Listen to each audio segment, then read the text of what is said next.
রে আমার নবীর মায়াই দিন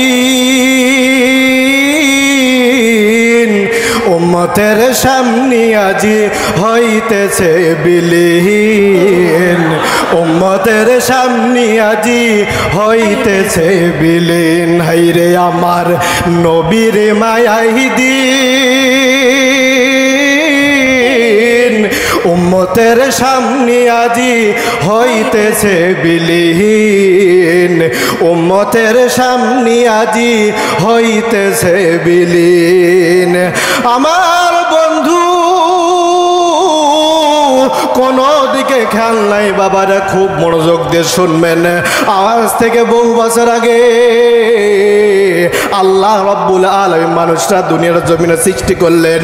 এই মানুষগুলি দুনিয়ার জমিনে আসার পর বিদ্যা বুদ্ধির পর আত্মভূমি করে দাম্ভিকপূর্ণ জীবন গঠন করে আল্লাহর আইন কানুন মানা বাদ দিয়া বাপ দাদার ধর্মলাদ, কেউ বা আগুনের বোঝা, কেউ বা মাটির বোঝা, কেউ বা দুর্গার বোঝা, নানান মানুষ নানান অপরাধ করতে করতে যখন ধন্য হয়ে গেল, ঠিক ওই সময় আমার রব্বুল আলামিন অসৎ মানুষগুলোকে সৎ বানানোর জন্য, অভদ্র মানুষগুলোকে ভদ্র বানানোর জন্য আল্লাহর তার কুদরতি পার্লামেন্টের সিদ্ধান্ত অনুযায়ী দুনিয়ার জমিনে দুইটা রহমত, দুইটা বরকত দুনিয়ার জমিনে পাঠাইলেন। এক নম্বর বিশ্ব নবী নূর নবী মুহাম্মদ, দ্বিতীয় নম্বর নবীজির ওপর 30 পারা আল কোরআন নাযিল করলেন। বলেন সুবহানাল্লাহ, আরো জোরে বলেন সুবহানাল্লাহ।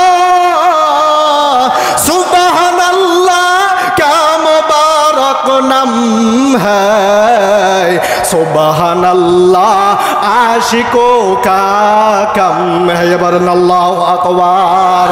মুসলমান বাবাজিরা আমার, আল্লাহ রব্বুল আলামিন ডাক দে বললেন, দুনিয়ার মানুষেরা নবী গো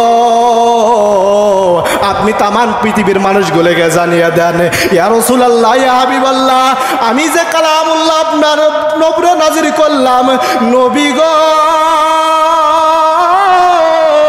এই কালামুল্লাহ শরীফের মধ্যে আমি সমস্ত মানুষদেরকে ডাক দেই নাই যারা ঈমান নামক দৌলত অর্জন করলো।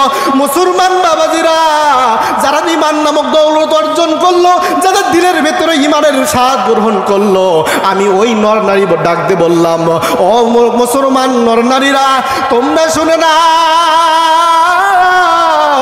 তোমরা ঈমানের গুণ অর্জন করার পরে তোমরা কোনো টেনশন করবা না, ভয় করবা না। আমি আল্লাহ চ্যালেঞ্জ করে বলে দিলাম রে, তোমাদের জন্য আমি আল্লাহ বলে দিলাম ওয়াকুনু মা সাদিকিন, তোমরা সত্যকারীর সাথী হয়ে যাবে। বলেন সুবহানাল্লাহ। তাহলে বুঝা গেল, কোনো মানুষ যদি কোরআনে কারীম যে জীবন পরিচালনা করে, কোনো মানুষ যদি সাদিকের অন্তর্ভুক্ত হইতে চায়, আল্লাহ রব্বুল আলামিন বললেন, আরে বান্দা অন্য কোনো পথ নাই, দুইটা পথ হলো, এক নম্বর কোরআন, 2 নম্বর নবীর আদর্শ।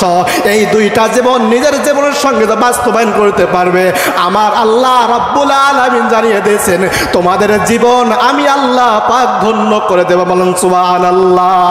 সমাধান চাও যদি